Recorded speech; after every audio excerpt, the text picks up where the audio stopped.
E bom dia, Deus abençoe o dia de vocês, que a graça e a paz do nosso Senhor Jesus esteja sobre a sua vida. Bora para mais um dia que o Senhor Ele já fez. Bora para mais um dia, cheio de alegria, cheio de graça, cheio de amor. Bom dia, meus amores. Dá um cheiro aqui, ó. Dá um cheirinho aqui. Como é que vocês estão? Estão bem? Tava tomando um cafezinho. Bom dia, sextou com P de Pix, galera. É isso. Esfrega a mão e fala assim, eita glória. Já começa a aquecer aí o seu final de semana. E fala, Deus, eu quero estar alinhado com o céu, eu quero poder me refugiar no Senhor e viver tudo aquilo que o Senhor tem para mim. Diga isso para o seu Senhor. Hoje aqui tá ótimo, Janete, não tá com frio aqui. Hoje já tem um solzinho aqui, olha, se eu arredar pra cá, ó, já tem sol no meu quarto. Já tem sol, tá gostoso, o clima tá ótimo. Tô feliz. Porque o Senhor nos deu mais uma oportunidade de vida. Não quer dizer que estou sem dor de cabeça, porque essa dor de cabeça, ela insiste em achar que ela gosta de morar aqui comigo, mas ela não é minha. Não é minha essa dor de cabeça. Bom dia para você que está chegando agora, Valéria.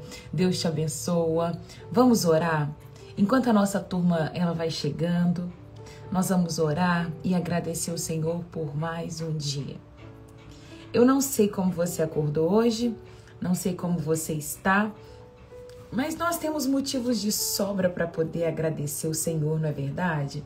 Eu queria que você já pensasse aí no seu motivo de gratidão. Coloque nos comentários por que você é grato. O que te faz ser mais grato hoje? Sabe? Pensa aí, o que te faz ser grato? Ah, Raira, eu sou grato porque eu tenho uma família. Eu sou grata porque tenho uma família. E eu sou grata também porque tenho amigos.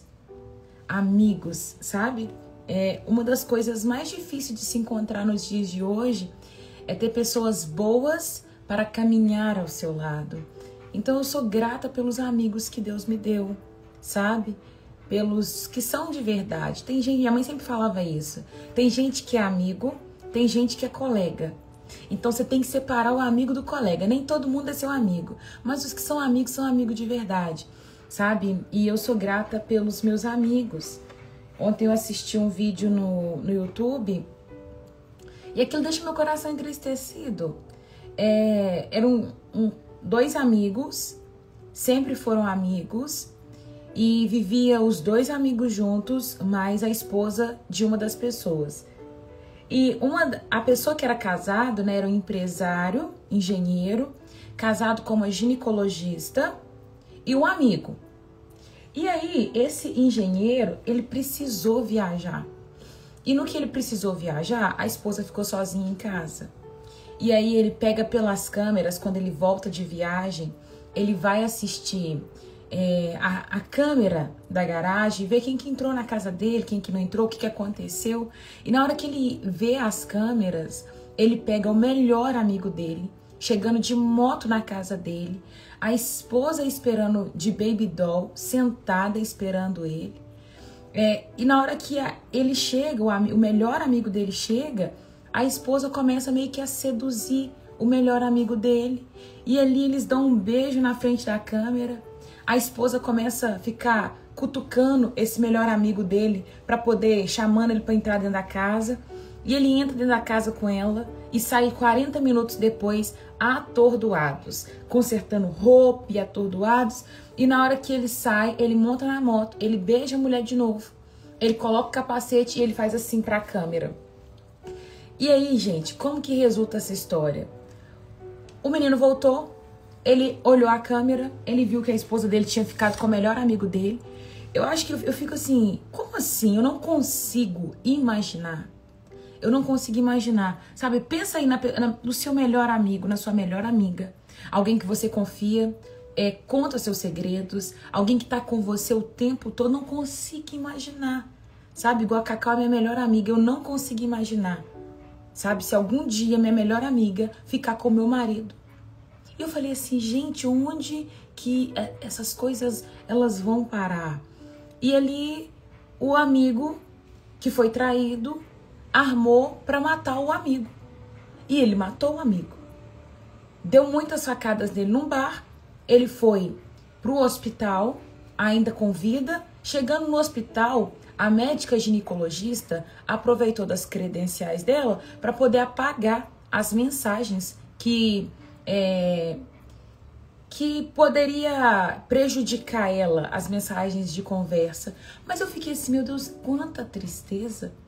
Como assim? 2 melhores amigos. E aí eu pensei naquele Provérbios que fala que o lábio da mulher imoral destila mel. E é uma realidade, porque quando o cara chegou pela câmera, você vê que ele não queria, ou ele foi ali, tipo, tentando arrumar alguma coisa, mas ele ficou com meio pé atrás, e a mulher rodeou ele, até eles caírem, sabe? A mulher imoral dos seus lábios destila mel, mas o fim é a morte. Provérbio já dizia isso, sabe? Precisa ter cuidado. Eu falo que a mulher, ela tem um poder muito grande, tanto para edificar, quanto para destruir, quanto para trazer vida, quanto para trazer morte. Uma mulher que não sabe se portar, ela ofende o seu marido com o seu jeito de se portar. Sabe, isso doeu meu coração. Eu falei, Deus, como tá escasso encontrar amigo de verdade. Eu já acredito, eu sou da tese que acredito que amigo você não enche a mão. Não enche a mão. Sabe, você tem pessoas perto de você, mas você nunca pode confiar em todo mundo que tá do seu lado. Amigos, eu acho que você conta no dedo, sabe? E eu sou muito grata pelos poucos amigos que tenho. Sabe? Eu tenho amigos que são de infância, amigos que passaram na minha vida, amigos que estão hoje muito perto, e eu tenho amigos que a internet me deu. Sabe? São poucos, mas eu tenho. Eu queria agradecer por isso. Então você pensa, qual que é o motivo da sua gratidão hoje? Deixe nos comentários o motivo da sua gratidão. Janete, será que travou para todo mundo? Ou será que foi só no seu? Porque para mim hoje não apareceu que estava com baixa conexão. Nós somos gratos, viu? Eu vi que alguém já escreveu aqui em cima. Sou grata pela vida. Para mim, ver Jesus cuidando de mim por 7 vezes na sala de cirurgia é motivo de gratidão. Glória a Jesus. Fico feliz. Sou grata pela família terrena e pela família de Deus. Amém, Jô. Glória a Deus. É isso, gente. Nós precisamos trabalhar a gratidão. Pois os lábios da mulher imoral destilam mel. Agradeço a Deus por ter me tornado mãe aos 42 anos. Era impossível. Que delícia! Que delícia! Fico feliz demais. Glória a Deus. Então nós vamos começar agradecendo ao Senhor. Feche seus olhos e diga, Senhor, muito obrigada. Pai, muito obrigada. Nessa manhã nós te louvamos e te agradecemos pelo fôlego de vida. Esse é o primeiro motivo de gratidão que eu tenho, Pai, porque o Senhor nos permitiu acordar mais um dia, lembrando-nos que propósito tem. Sou grata, Pai, pelos meus amigos, pelas pessoas que o Senhor colocou aqui nesta live, pelas pessoas que caminham ao meu lado. Eu sou muito grata, Pai, pelas companhias que o Senhor trouxe para a minha vida. Sou grata também, Pai amado, pela casa que eu tenho, pela minha família. Meu Deus, por cada irmão em Cristo que o Senhor me deu. Obrigada, Jesus. Nós somos gratos por tudo que o Senhor tem feito. Somos gratos, Pai, pela provisão diária, pelos livramentos, aqueles que vemos e aqueles que não vemos, mas sabemos que o Senhor nos livrou. Nesta manhã, nós voltamos a Ti para te agradecer, Pai. Nós só queremos te agradecer nesta manhã. Nós te louvamos, nós te bendizemos e dizemos, Pai, somos gratos pela Tua palavra, gratos porque o Teu Espírito habita em nós, gratos porque o Senhor nos escolheu como morada, Pai. Como nós temos uma gratidão tão grande no nosso coração, saber que nós podemos olhar para o céu e ver a nossa esperança, assim como o salmista dizia, Pai, que ele elevava os olhos ao monte e daquele daquele lugar vinha o socorro, e o socorro dele vinha do Senhor que fez os céus e a terra. Nós somos gratos por isso, Pai, porque o nosso socorro, o nosso refúgio está no céu. Obrigada, Deus. Obrigada pelos anjos que o Senhor envia e dá ordem para nos guardar e nos livrar de todo o mal. Gratos, Pai amado, por cada dom que o Senhor colocou e ativou dentro de nós, Pai. Nós somos gratos, Pai amado, pelas benevolências do Senhor, pelas misericórdias, pelo tanto que o Senhor é longânimo. Obrigada, Deus, pela inteligência que o Senhor nos deu, porque nós podemos pensar, nós podemos chegar em várias conclusões e o melhor de tudo, nós conhecemos o Senhor. Obrigada por Jesus crucificado, porque através desse sacrifício, hoje nós temos vida. A morte, Pai, não pode mais nos separar. Obrigado por isso, Pai. Nós somos eternamente gratos por um dia ter o privilégio de morar com o Senhor. Hoje, Pai, eu só quero te agradecer. Nós vamos desfrutar da palavra, que o Teu Espírito Santo fique à vontade. E o meu coração, e eu peço também que o coração do meu irmão também esteja irradiando, Pai, gratidão. Nós só queremos te louvar, dizer que o Senhor é santo, dizer que o Senhor é bendito, porque o Senhor é o Deus que fez os céus e a terra. Tu és o Deus soberano, um Deus forte, um Deus maravilhoso. Graça nós te damos, toda honra, louvor e majestade pertence ao Senhor. Nós encheremos, Pai amado, o céu de glória, porque o Senhor é o único digno de receber toda honra e toda glória. Meu Deus, em nome de Jesus, receba cada momento de gratidão que aqui um dos meus irmãos está falando, Pai. Eu sei que cada um está numa casa, nós estamos separados por distância, mas, Pai, que nesse momento, aonde tiver um filho representado, que possa subir um louvor ao Senhor nesta manhã. É o que eu te peço. Receba, Deus, a nossa gratidão por tudo que o Senhor tem feito por nós e por quem o Senhor é. Nós te louvamos por quem o Senhor é e não por aquilo que o Senhor pode fazer para a nossa vida. Obrigado, Pai. Nós somos gratos. Rendemos toda a gratidão e louvor ao Senhor nesta manhã. Em nome de Jesus. Amém e amém. Amém. Sabe, durante o seu dia hoje, tire momentos para falar com Deus o tanto que você é grata, o tanto que você é grato por tudo que Ele tem manifestado na sua vida. Sabe, uma das coisas que fez com que o povo israelita rodeasse a terra prometida e não entrasse, foi porque eles eram murmuradores.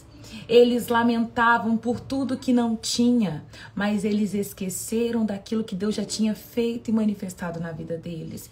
Talvez hoje você acordou pensando nas coisas que você não tem, mas eu quero te motivar e te lembrar que Deus, Ele tem te suprido em tudo, e o fato de você ter acordado com fôlego de vida, respirando perfeitamente, já é um motivo de agradecer. Você poderia estar numa cama de hospital, com respirador automático, né, no oxigênio, porque você talvez não estaria conseguindo respirar, mas Deus te permitiu acordar e respirar. Então, por isso, seja grato, sabe? Eu queria que durante o dia você fizesse pausas, pequenas pausas, olhasse para o céu e falasse assim: Deus, muito obrigada por isso, por isso e por isso. E até o final do seu dia, coloque aí uns 60 motivos pelo qual você é grato. Enche o seu coração de gratidão. Quando o povo começa a lamentar no deserto, e aí Deus manda para que Moisés separasse algumas pessoas que fosse espiar a terra prometida. As pessoas que vão, 10 voltam falando que não tinha nada de bom, que a terra até podia ser boa, mas que lá tinha gigantes, que iria matar eles, aquela coisa toda. 10 pessoas, eu costumo dizer, que estavam com o olhar travado na negatividade. Agora, 2 falaram assim: olha, a terra é maravilhosa, é muito boa, e se Deus for com a gente, nós vamos tirar todos os inimigos de lá. E esses 2 estavam olhando o copo meio cheio. Então, pega toda essa situação da sua vida, que pode estar um limão, e faça uma limonada com ela. Ontem foi dia de fazer visita na comunidade. E aí eu fui fazer visita em algumas casas. E uma das casas que eu entrei, eu perguntei pra pessoa assim: como tá a sua vida? Como tá as coisas aqui na sua casa? Ela está sendo assistida pelo mercado da igreja num período de 3 meses. E nesse período, ela pode fazer compra no mercado. E ela fez compra no início desse mês, no primeiro sábado desse mês. Aí eu perguntei como ela tava.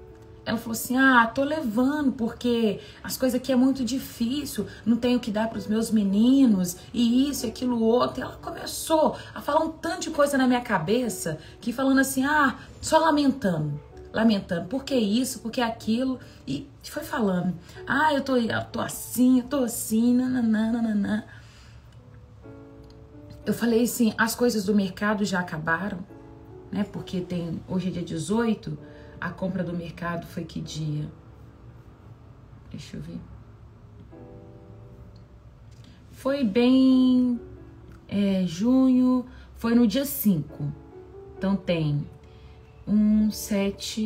14 dias. 14 dias eu perguntei pra ela se tinha acabado tudo. Ela falou assim, não acabou tudo ainda não. Ainda tem essas frutas aí, falou assim, ainda tem essas frutas aí, tem algumas coisas na geladeira, mas biscoito, pão, essas coisas já acabou. Aí eu falei assim, gente... Eu falei, mas que bom que tem o mercado, né? Porque se não tivesse o mercado, talvez você não teria nem isso. E ela, não, é verdade, isso mesmo. Aí eu perguntei, você tem hábito de ler a Bíblia? Ela disse que não tinha o hábito porque ela não conseguia ler. Ela falou que olhava para a Bíblia, às vezes ela embaralhava e ela não conseguia ler nada, ela não entendia nada. Eu falei, isso revela o motivo do porquê você não está conseguindo ver o que Deus está fazendo na sua vida. Por isso que você não está conseguindo ser grata. Quanto mais afastados da palavra nós estamos, menos nós conseguimos ver e deslumbrar daquilo que Deus tem movido na nossa vida. Quanto mais olhamos para esta palavra, mais gratos nós ficamos, sabendo que todas as coisas cooperam para o bem daqueles que amam a Deus. Paulo foi uma das pessoas que disse, eu sei ter muito, eu sei ter pouco, eu aprendi a viver contente em toda e qualquer situação, porque posso todas as coisas em Cristo que me fortalece. Sabe, se nós olhamos para a palavra, ela vai, filtrando o nosso coração das murmurações, dos espinhos dessa vida. Se você tem o hábito de ser essa pessoa rixosa, essa pessoa que murmura por tudo, eu quero te tirar desse lugar em nome de Jesus, porque você está num lugar de escravidão. Satanás está escravizando o seu coração. Sabe, eu acabei de conversar com uma irmã agora pela manhã e ela me disse, Raira, ontem eu não quis colocar tudo no grupo que Deus está movendo na minha vida, porque fica parecendo que eu sou muito mimada por Deus, porque Ele provê tudo na minha vida. E aí ela disse assim, ontem eu tenho 3 crianças e aí eu fui fazer para minhas crianças e eu contei para minhas crianças que o jantar era arroz e feijão. E o meu filho, que gosta de mais carne, ele falou assim, nossa mamãe, só arroz e feijão? Ela falou, filho, mas vai ser um feijão tão gostoso, vai ser um arroz tão gostoso. Sabe, quando a mãe, ela tem essa sabedoria para administrar todas as coisas na casa, ela consegue edificar o seu lar. Quando a Bíblia fala que a mulher sábia, ela edifica a sua casa, ela consegue edificar através das palavras de gratidão. É uma das armas também, porque a rixosa, ela vai falar pro filho dela assim, meu filho, só tem arroz e feijão, se quiser comer, come, se não quiser, não come. Quantas vezes eu já escutei, se não quiser, fica com fome. Minha mãe não tinha Cristo, e o meu irmão era um desses que gosta muito de carne, e às vezes só tinha arroz com feijão. E ela falava assim, o João Paulo falava, não quero comer. E minha mãe falava, se quiser, come, se não quiser, fica com fome. E tem mãe que vai falar isso. E vai falar, meu filho, é o que tem para comer e pronto. Só que quando você coloca amor nas suas palavras, gratidão nas suas palavras, nós somos tirados desse cativeiro de Satanás, que é um lugar de escravidão, onde que Satanás ele quer colocar o seu coração como murmurador e te leva para um outro lugar, de fazer daquele limão uma boa limonada, maravilhosa limonada. Entende? Então, se você está nesse lugar, saia dele em nome de Jesus, tá? E comece a trabalhar o seu coração. Vou colocar tarefa para você. Se você é uma das pessoas que não consegue ser grata, você vai escrever 40 motivos de gratidão num papelzinho. E você vai escrever todos os dias porque você é grata. E aí seu coração vai sendo transformado. Vai sendo transformado, você vai limpando e vai saindo desse lugar de treva que você se enfiou, tá? e de ficar queixando, eu não tenho isso, eu não tenho aquilo. E o marido pergunta, o que vai ter de almoço hoje? Vai ter o quê? Você não comprou carne? Não tem nada? Sabe? Mas se não tem nada, ainda tem um quilil, ainda tem uma mandioca, ainda tem uma cenoura para ralar, ainda tem um jiló para fazer, sabe? Esse comportamento reflete também nos nossos filhos. Uma verdade, Sila, é uma verdade. Reflete sim. Então, eu quero trazer vocês a pensar e refletir no dia de hoje sobre ser gratos, tá? Vamos lá para Salmo 27, 1 Samuel 27. Nós vimos na quarta-feira o momento em que Davi ele vai poupar a vida de Saul. Aí Saul vai ficar contente porque Davi não matou ele e vai continuar a história. Ele fala assim, a partir de hoje, filho, eu não vou te matar mais, porque você poupou a minha vida, você teve a minha vida como preciosa, então eu não vou te matar mais. Mas eu acho que é por enganação. Vamos continuar lendo. Davi, porém, pensou, um dia Saul me apanhará. O melhor que tem a fazer é fugir para a terra dos filisteus. Então Saul deixará de me perseguir em todo o território de Israel e por fim estará seguro. Assim, Davi levou os seus 600 homens e foi até Aques, filho de Maoque, rei de Gade.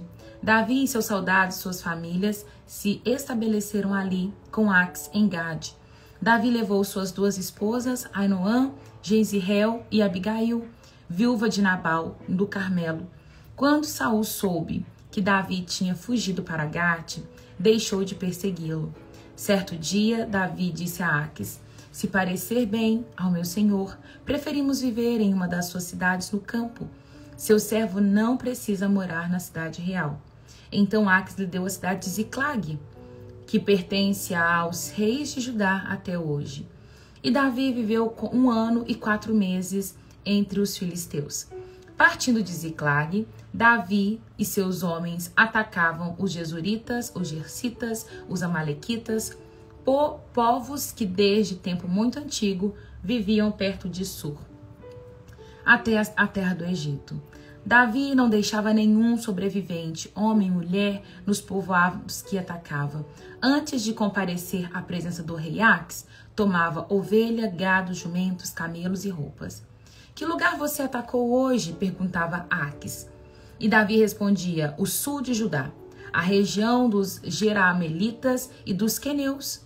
Davi não deixava nenhum sobrevivente, homem ou mulher, para ir a Gade e contar onde ele havia estado de fato. Isto acontecia repetidamente enquanto ele vivia entre os filisteus. Aques acreditava em Davi e pensava, a esta altura o povo de Israel deve ter odiá-lo muito. Agora ele ficará aqui e me servirá para sempre. Vamos lá. Não sei, a gente não consegue, né? O texto não fala que Davi foi guiado por Deus ou se ele foi não guiado por Deus, mas nós vemos aqui uma falha muito feia em Davi, que é a mentira. Ele tá aqui falando mentira, porque ele foi para a terra filisteia, ele conversou com o príncipe lá de, né, o rei de Gade, o filho do rei, o príncipe, e o príncipe deixa ele morar naquele lugar. Só que era com uma condição. Davi tinha falado que ia acabar com o povo judeu, com os descendentes dele, a família dele. Ele falou assim, olha rei, a partir de hoje eu vou ser da terra filisteia, eu sou o seu povo e eu vou contra-atacar Israel. E aí ele fala com o rei dá para ele a cidade de Ziclag para ele morar. Ele vai morar 1 ano e 4 meses naquela cidade e toda vez que ele iria comparecer diante do rei, ele falava assim, Davi, onde você atacou hoje? E Davi falava que tinha atacado o território de Judá. Mas, na verdade, ele não tinha atacado o território israelita, né? O território onde Saul era rei. Ele tinha, na verdade, atacado o próprio povo filisteu. E ele estava acabando com o povo filisteu. Aqui a palavra fala que Davi não deixava vivo nem homem, nem mulher, nem criança, ninguém para vir contar a história pro rei e falar a verdade. Gente, Davi tá atacando o povo nosso. E aí, Davi, ele comete isso aqui, mas eu vejo que tudo é resultado de um medo, é resultado do lugar que ele estava. Eu não vejo, falando aqui, que Davi consultou o Senhor para atacar essa cidade, para acabar com o povo filisteu. É óbvio e lógico que tudo tem um propósito. Deus, ele permite muitas coisas acontecer. Nós vimos Deus atacando pessoas quando ele lança uma chuva de granizo. Nós vimos Deus escondendo, vemos Deus fazendo o povo dormir. Deus é poderoso para fazer. Por que Deus não fez ou impediu Davi aqui? Então significa que algum propósito tinha.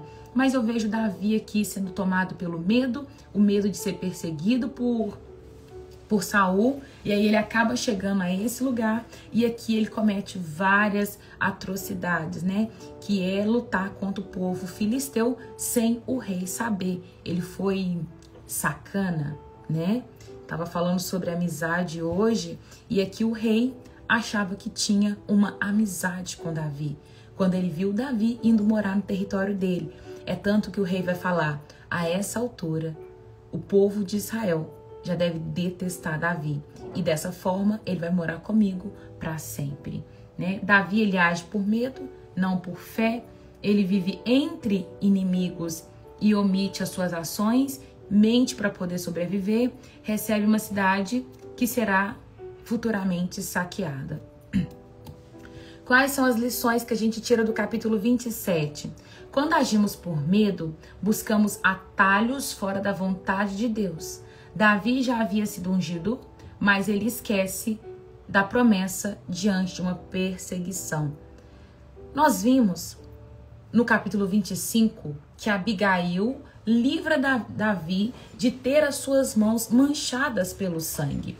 Abigail diz para Davi, fala assim: Davi, deixe que outro mate Nabal, não suje as suas mãos, derramando sangue inocente, né? Tudo bem que o povo filisteu tinha essa rincha com o povo de Israel, mas Davi não tinha que matar, Deus não pediu para ele poder ir. E Davi aqui está sendo levado pelo medo, o medo de, na hora que Saul me achar, ele vai me matar. Então ele estava fugindo de Saul, acaba entrando nessa cidade e fazendo aquilo que Deus não tinha lhe pedido, tá? Essa é uma lição que nós podemos anotar. Quando nós agimos por medo, nós agimos sem direção. É normal. Todos os dias nós temos que tomar decisões, né? Temos que escolher um lado para poder ir. Mas nós precisamos parar, colocar a mão na nossa consciência e falar: eu vou buscar o Senhor. Ainda que eu tô com medo, ainda que eu tô aflita, ainda que eu estou desesperada, eu preciso buscar o Senhor, porque somente dele virá a resposta correta. Creio que a gente, olhando para a vida de Abigail, foi uma das mulheres que buscou o Senhor antes de agir. E Deus dá para ela estratégia, porque, vamos lá, olhando para a história de Abigail hoje, a gente olha e fala: que história linda. Nossa, que mulher sábia. Nossa, que mulher longânima. É linda a história.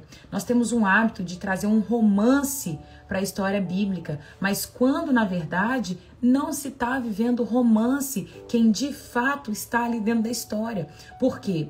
Vamos colocar num cenário. Supondo que somos esposas de Nabal. Um homem ruim, um homem perverso, um homem que tinha um coração duro. É o que a Bíblia fala sobre ele. Ele cometeu uma atrocidade contra Davi, que era de negar mantimento para Davi quando Davi precisava, sendo que Davi ajudou os pastores dele enquanto estava tendo tosquia das ovelhas.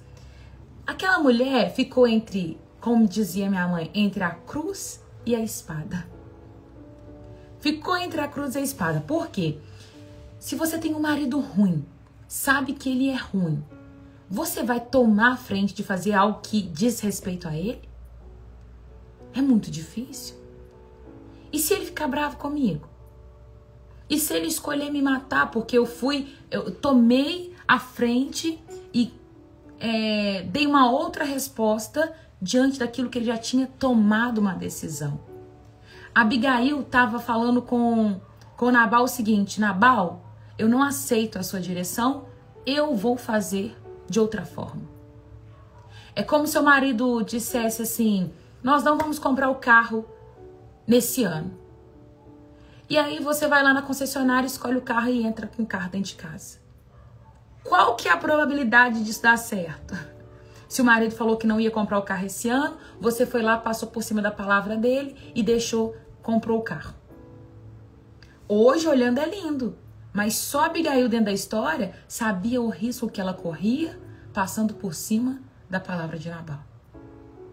Só que ela vai levar tudo aquilo para Davi, mas Davi era conhecido como um homem guerreiro.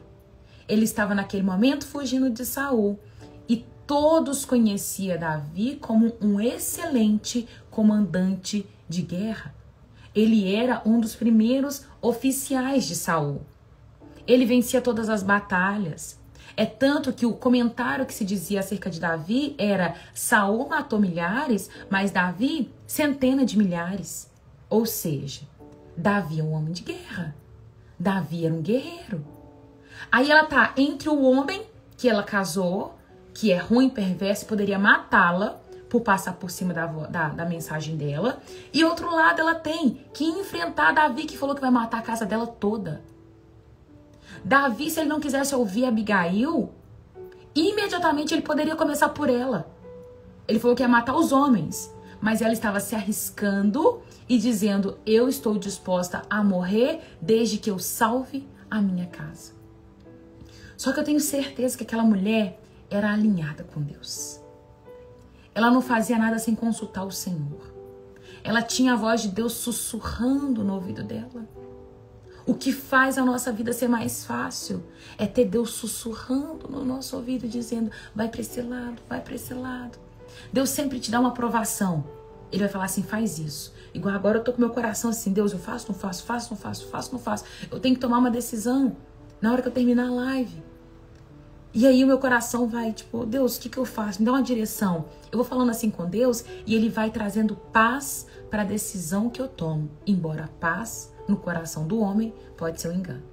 Mas uma das coisas que eu vejo é Deus, Ele vai testificando, aquilo vai começar a arder dentro do meu coração. Aquilo que eu proponho fazer começa a arder, começa a queimar. E eu fico assim: será que eu faço? E aí eu fico incomodada. Tem que fazer. Tem que fazer. E ali Deus vai aprovando ou reprovando a minha ação. Quando Deus está reprovando uma ação minha, dentro do meu coração fica quieto. Não tem nada.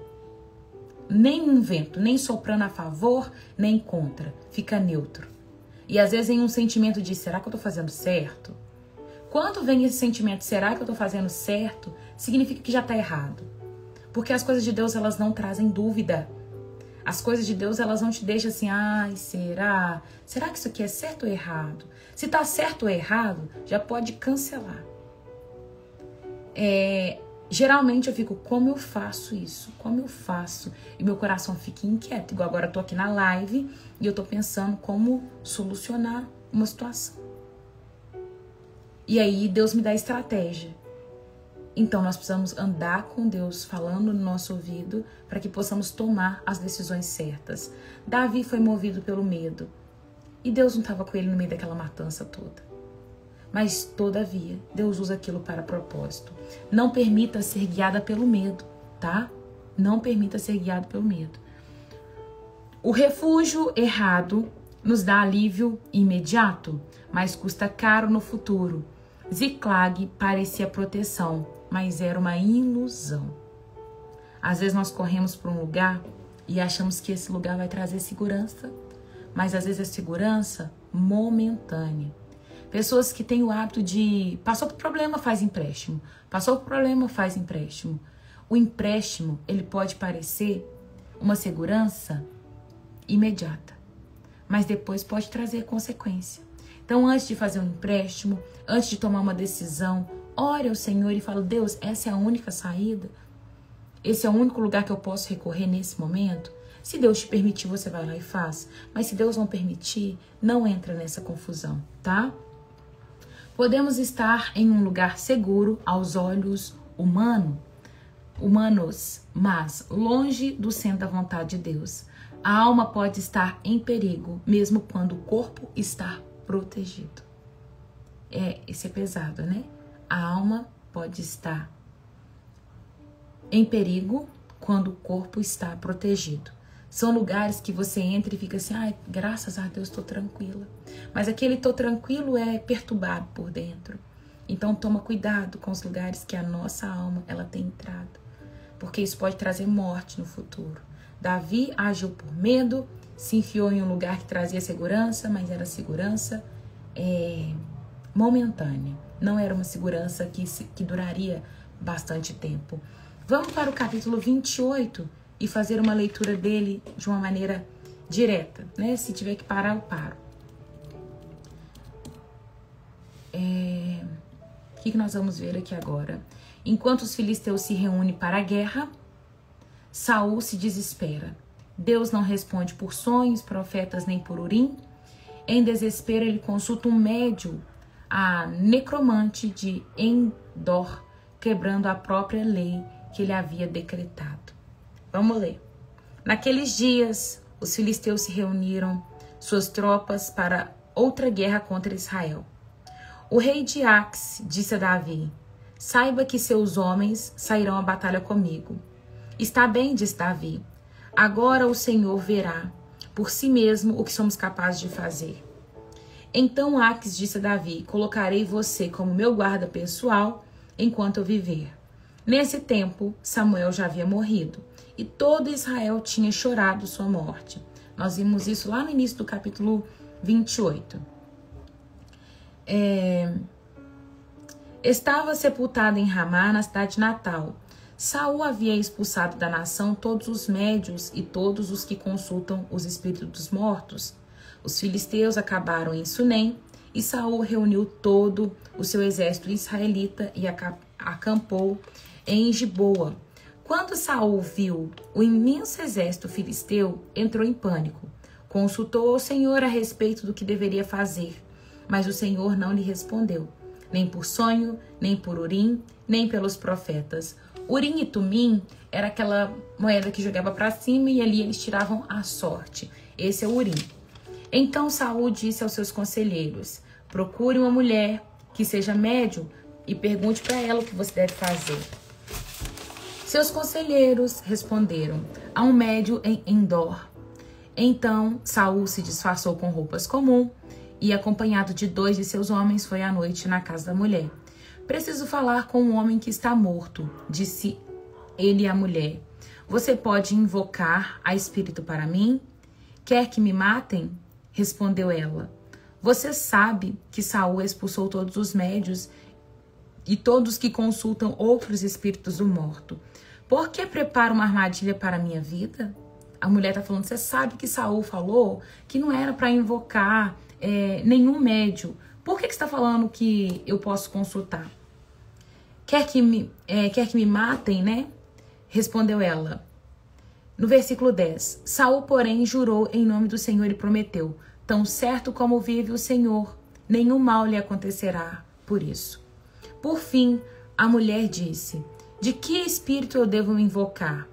De Samuel, respondeu Saul. Quando a mulher viu Samuel,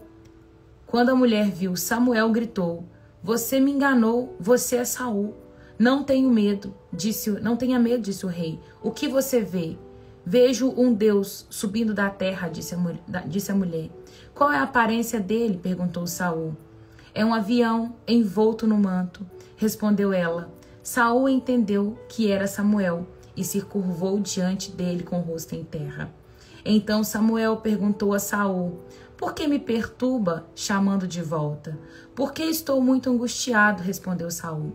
Os filisteus estão em guerra contra mim. Deus me abandonou e não me responde por meio dos profetas, nem por sonho. Por isso chamei o Senhor, para que me diga o que fazer. Samuel, porém, disse: por que me consulta se o Senhor abandonou, se o tornou seu inimigo? O Senhor fez exatamente conforme tinha dito por intermédio.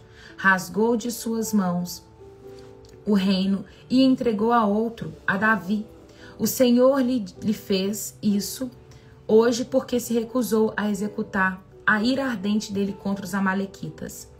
No episódio em que Deus tinha falado com Saul que era para matar todo mundo dos amalequitas, e ele deixou o rei vivo e ainda pegou os despojos. Tá falando aqui com ele, ó, você errou em não ter feito isso. Além disso, o Senhor entregará você e seu exército de Israel nas mãos dos filisteus. E amanhã você e seus filhos estarão aqui comigo. O Senhor entregará o exército de Israel nas mãos dos filisteus. No mesmo instante, Saul caiu estendido no chão, paralisado de terror, com as palavras de Samuel. Ele estava fraco de fome, pois não havia comido nada durante todo aquele dia e toda aquela noite. Quando a mulher viu quanto ele estava perturbado, disse: Meu senhor, obedeci a sua ordem e arrisquei a minha vida. Agora faça o que eu te digo e deixe que eu lhe dê alguma coisa para comer, a fim de que recupere as forças para a viagem de volta. Mas Saul se recusou a comer. Seus servos também insistiram para que ele se alimentasse, até que por fim ele concordou. Então ele se levantou do chão e foi sentar-se na cama. A mulher estava engordando um bezerro, de modo que saiu depressa e o matou. Pegou um punhado de farinha, preparou a massa, assou o pão sem fermento, trouxe a refeição para Saul e seus conselheiros e eles comeram. Depois saíram naquela mesma noite. Qual que é o cenário?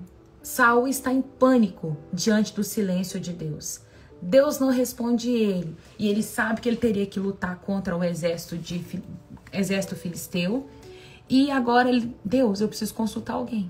E aí ele começa. Só que ele mesmo tinha falado que não era para ninguém consultar os mortos, que não era para ter médium, que não era para ter adivinha.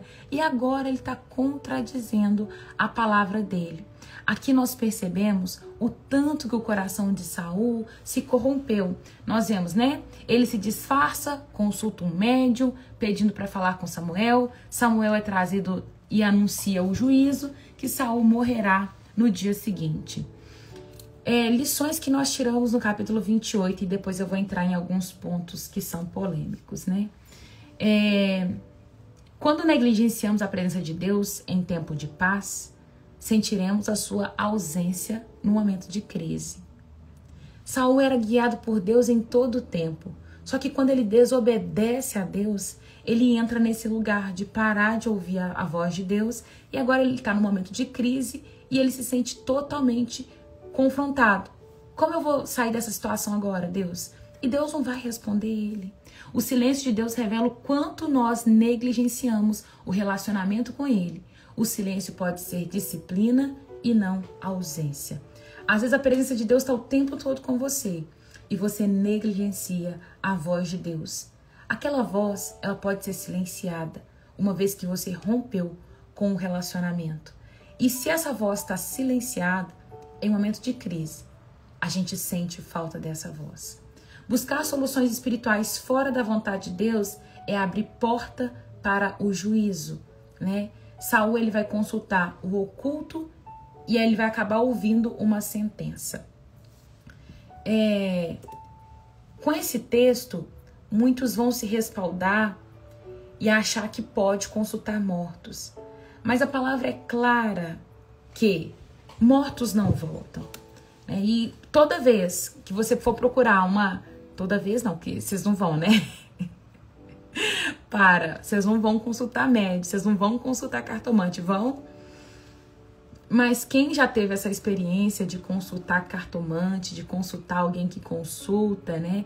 Que procura médico, gente que já morreu, vai escutar somente acerca daquilo que já passou. Sabe? Satanás, ele sabe de tudo que você já viveu. Tudo. Então, coisas, igual, por exemplo, as pessoas gostam de ir, né, pra falar assim, eu quero falar com meu pai que morreu, eu tô sentindo muita falta.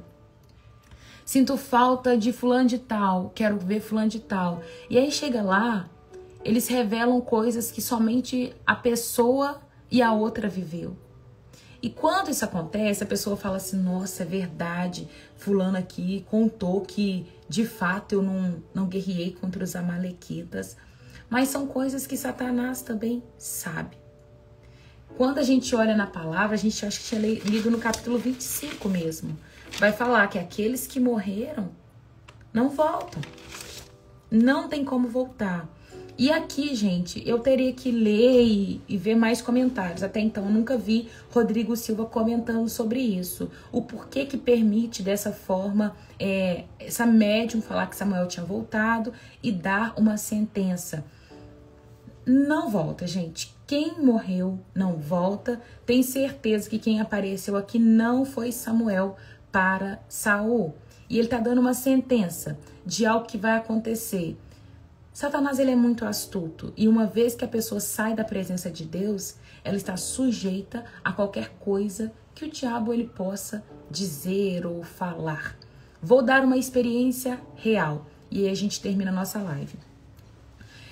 Tem uma pessoa que eu conheci na prisão, ela estava presa, e ela disse que ela servia em uma outra religião, e eu não vou falar o nome dessa religião. Ela estava numa outra religião e nessa religião ela precisava tomar um banho para invocar uma pessoa que protegia a vida dela. Nesse dia, ela disse que tomou banho, ficou o dia todo separada, que não podia ter contato com ninguém, e nesse dia ela só tinha que ficar no quarto, e ela ficou no quarto, tomou o banho que precisava tomar. E quando ela toma o banho que precisava tomar, ela colocou os cordões, né, que precisava colocar. E ela falou assim que ela foi numa reunião da religião dela, que hoje não é mais. Ela conheceu Jesus na penitenciária. E ela falou assim, que essa pessoa que protegia a vida dela, não vou falar nome, segura, tô segurando para não falar os nomes específicos. Ela falou que essa pessoa que protegia a vida dela disse para ela naquela reunião: olha, você não pode beber hoje. Se você beber, vai cair uma armadilha sobre você. Tem uma armadilha para você, preparando. Uma pessoa vai morrer, você vai ser culpada. Vou te colocar na prisão por tantos dias, mas vou te soltar depois. Você vai me buscar lá dentro e ali eu vou te soltar. Gente, Satanás, ele é astuto demais. Ele fala coisas que ele mesmo provoca. Ele mesmo provoca. E ela falou assim que aquele dia ela estava indo para casa. E aí quando ela chegou em casa, uma pessoa chamou ela para ir pro bar para beber. Ah, então tá bom, não vamos beber no bar não, vamos lá só buscar uma cerveja.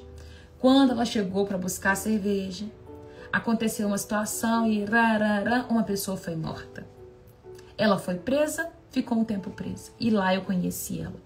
E quando eu conheci ela, eu falei assim, filha, Satanás é astuto demais. Ele tem poder de ele falar e ele mesmo provocar aquilo para sua vida, uma vez que você não está sob a proteção de Deus. Se você não está sob proteção de Deus, qualquer coisa que Satanás lança na sua vida vai pegar, vai cair. Por que a macumba não pega na vida de um crente? Por que a bruxaria não pega na vida do crente? Só pega se você tiver uma legalidade aberta. Mas aqueles que estão em Cristo, Satanás não pode tocar. Mas ela estava entregue na mão dele. E ele queria o quê? Ele queria que ela achasse que aquilo era uma verdade. E aí ele trama tudo, encarcerou ela. Bonitinho. Só que graças a Deus ela conheceu Jesus. E hoje ela está fora da prisão e ela conheceu quem Jesus é. Ainda precisa mudar alguns comportamentos, mas ela viu a mão de Deus, que era a mão de Deus que tirou ela daquele lugar. Vocês entendem o que eu estou explicando? O tanto que Satanás ele é astuto. Ele fala do passado, porque o passado todo ele viu, né? Tudo que está acontecendo aqui, Satanás está vendo. Ele sabe o que está acontecendo na sua vida. Ele sabe quando você está sozinho no quarto com alguém. Ele sabe de tudo. Mas do que passou, do seu futuro, ele não vai saber. Ah, Raira, mas e quem prevê futuro? Tudo uma lorota. Ou ele vai mesmo colocar alguém na sua vida. Quando a pessoa vai na cartomante, essas coisas assim, que fala assim, ah, vai aparecer uma pessoa na sua vida com a blusa amarela. Ele mesmo coloca a pessoa lá com a blusa amarela. E aí o povo acredita, não é verdade, aquela mulher estava certa, isso existe. Mentira. Se você achar que está vendo uma pessoa que já morreu, repreende, porque pode ser tudo, menos a pessoa que morreu. Quem desce a sepultura nunca mais volta. É a verdade, Taninha, muito bom. Isso mesmo. Pessoa que morreu não vai voltar, tá? Então Samuel, ele tá procurando aqui a própria morte dele, mas a gente vê que ele já não tá mais debaixo da mão de Deus. Por quê? Porque ele tá consultando o médium, coisa que Deus já tinha falado com ele que não existe. Saul sabia que não podia, e por isso ele mesmo tinha protegido e pedido para que ninguém mais consultasse espírito, porque era a ordem que ele tinha dado para o povo para não buscar espírito. E agora ele, no meio da aflição, ele busca um espírito, né? É isso, gente. Guarde seu coração. Existe um só caminho, uma só verdade, e essa verdade é Cristo, tá? É Cristo. Não tem outro caminho senão Ele. Quem morreu não vai voltar. Não acha que vai conversar com alguém que não vai. Eu não sabia que crente frequentava cartomante. Até a gente ver outro dia. Estava trabalhando no processo de libertação com um grupo. E aí eu descobri que tinha muitos crentes que frequentavam, sabe, essa questão de adivinhação, pagava para poder ver futuro. E ele desce ladeira abaixo. Tem muita gente que não quer ser filho de verdade. E aí vai para outras fontes. Então toma cuidado para você não ser essa pessoa, tá bom? É isso. É isso, é isso, é isso. Amém? Terminamos a nossa live devocional por aqui. Que Deus abençoe sua vida poderosamente. Que hoje esteja mais um dia de nós refazermos aquilo que ficou perdido, alinharmos com Deus para estarmos sendo a vontade de Deus, sabe? E exalar de tudo aquilo que Ele tem nos ensinado, de tudo aquilo que Ele tem colocado dentro de nós. Eu comecei com gratidão e eu termino com gratidão. Nós vamos dizer assim: Pai, muito obrigado por esta palavra, que ela possa germinar dentro do nosso coração, produzir frutos a 30, a 60, a 100 por um. Diga isso aí, aonde você está. Nós somos gratos, Pai, pela Tua palavra. Nos ensina a caminhar em um caminho de verdade, em nome de Jesus. Amém. E amém. Assim nós terminamos mais uma live devocional. Que Deus abençoe a vida de vocês poderosamente. Eu quero marcar Eu tô dependendo de um telefone chegar para saber se eu vou ter que levar esse telefone para minha irmã ou não. Se eu tiver que levar hoje, talvez eu não consiga hoje, mas eu queria ter um bate-papo na parte da tarde com uma turma que tá lá no grupo da mesa, tá? E aí a gente conversa por Zoom. Eu creio que a maioria das pessoas consegue, né? Por volta de umas 3, 4 horas, 2h30, da gente entrar e ter um tempinho ali alinhando o nosso coração, conhecendo um pouquinho da turma que tá dentro do grupo. Vai ser tão bom a gente ter um tempo nosso, né? Era pra eu ter mandado isso ontem no grupo, sabe? Feito uma enquete pra saber o horário, mas eu tô dependendo desse telefone chegar pra me levar em Itabirito pra minha irmã. Então, se ele chegar, vai ficar difícil. Mas se não chegar, a gente pode encontrar. Como participar desse grupo?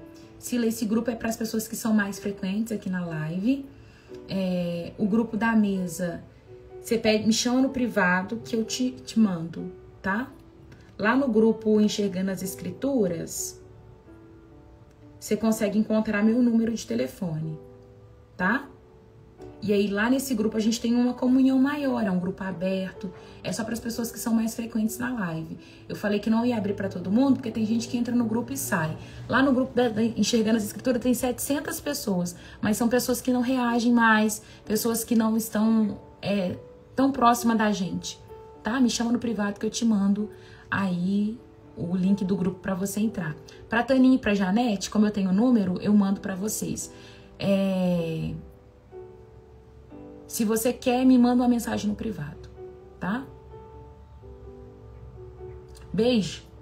Deus abençoe a vida de vocês, tá? Fiquem com Jesus.